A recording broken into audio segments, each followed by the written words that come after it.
और बात कर लेते हैं एक ऐसे मुद्दे की, एक ऐसे विषय की जिस पर पूरे हरियाणा में इस वक्त विरोध हो रहा है।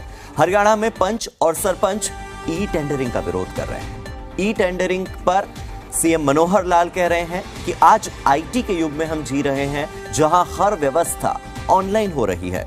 पंचायतों के लिए ई टेंडर के नाम पर कुछ नेता जरूर राजनीति कर रहे हैं, जो कि गलत है, सही नहीं है। हरियाणा में अब पढ़ी लिखी पंचायतें हैं जो अफसरों से काम करवाने में सक्षम हैं। सीएम मनोहर लाल ने कहा है कि ई टेंडरिंग से विकास कार्यों में पारदर्शिता के साथ साथ गुणवत्ता और तेजी आएगी। पंचायती राज संस्थाओं ने नवनिर्वाचित जनप्रतिनिधि भी सुशासन का पाठ पढ़ेंगे और इसके लिए हरियाणा ग्रामीण विकास संस्थान नीलोखेड़ी की ओर से प्रशिक्षण कार्यक्रमों की रूपरेखा तैयार की गई है।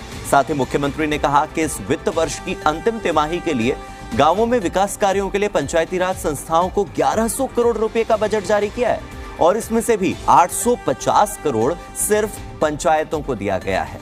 सीएम मनोहर लाल ने कहा कि सरपंच, पंचायत समिति और जिला परिषद के चेयरमैन अपने फंड से विकास के काम करवा सकते हैं। सर्वसम्मति से पंचायतों में चुने गए प्रतिनिधियों के लिए मुख्यमंत्री ने अलग से 300 करोड़ रुपए की धनराशि जारी की है। इस बार 70,000 जनप्रतिनिधियों में से 40,000 जनप्रतिनिधि सर्वसम्मति से चुने गए हैं, जो कि प्रदेश के सामाजिक सौहार्द और आपसी भाईचारे का प्रतीक है। यह कहना है मुख्यमंत्री मनोहर लाल का। तो कुल मिलाकर हरियाणा में ई टेंडरिंग का मुद्दा बेहद गरमाया हुआ है। प्रदेश में लगातार पंच और सरपंच ई टेंडरिंग का विरोध कर रहे हैं, जबकि प्रदेश की सरकार और मुख्यमंत्री मनोहर लाल ई टेंडरिंग के लिए पंचायती राज संस्थाओं के लिए बेहद फायदेमंद साबित होगा, ये कह रहे हैं। उप मुख्यमंत्री दुष्यंत चौटाला भी यही कह रहे हैं कि ई टेंडरिंग किसी एक विभाग में नहीं, बल्कि सभी विभागों में हुई है। सभी विभागों में ऑनलाइन प्रक्रिया अपनाई जा रही है।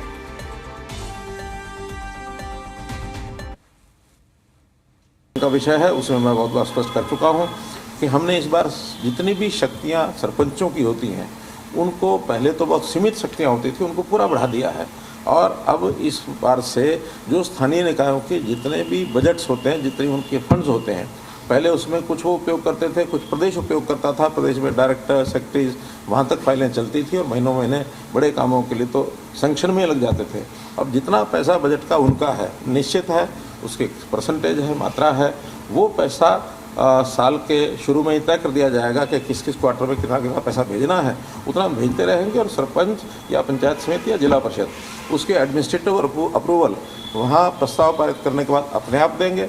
और जो इंजीनियर विंग है वो उसकी एक निश्चित कैटेगरी के हिसाब से उनकी सीमा तय कर दी गई है कि जैसे जेईज़ हैं वो 2 लाख रुपए तक को उसका करेंगे टेक्निकल अप्रूवल, उसका जो एस्टीमेट, और उसके बाद एसडीओज हैं वो 25 लाख तक करेंगे, एक्सीएन हैं वो 1 करोड़ तक करेंगे।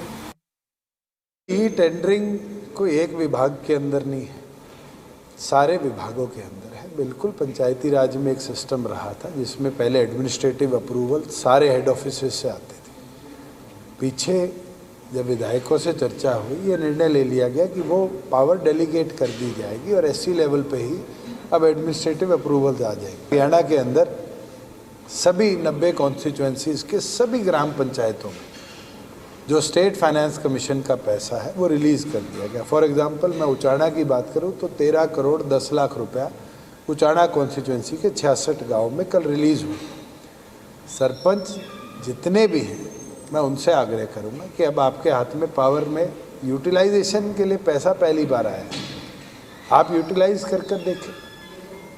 मुझे भी पता है 21 दिन के टेंडर में दिक्कत आती थी, अब तो 25 लाख से नीचे का टेंडर भी 7 दिन का कर दिया गया।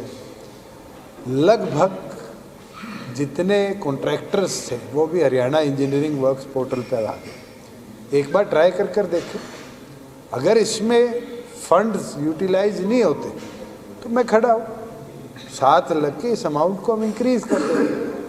मगर प्रयास करने में मुझे नहीं लगता पढ़े लिखे साथियों को कोई दिक्कत आनी चाहिए। प्रयास के साथ ही सुधार होगा। मैं ये मानता हूँ कि सरपंच साथी भी और सब मिलकर प्रयास एक कर कर देखें। अगर उसके अंदर दिक्कतें आएंगी तो सरकार हमेशा जनता के हित में काम करती है। हम बदलाव करना है, 1000 चीज़ों में पहले बदलाव हुए, इसको 2 लाख को 5 लाख 10 लाख करने में मुझे नहीं लगता सरकार को कोई दिक्कत आएगी, मगर टेक्नोलॉजी यूटिलाइजेशन से किसको पीछे नहीं हटना।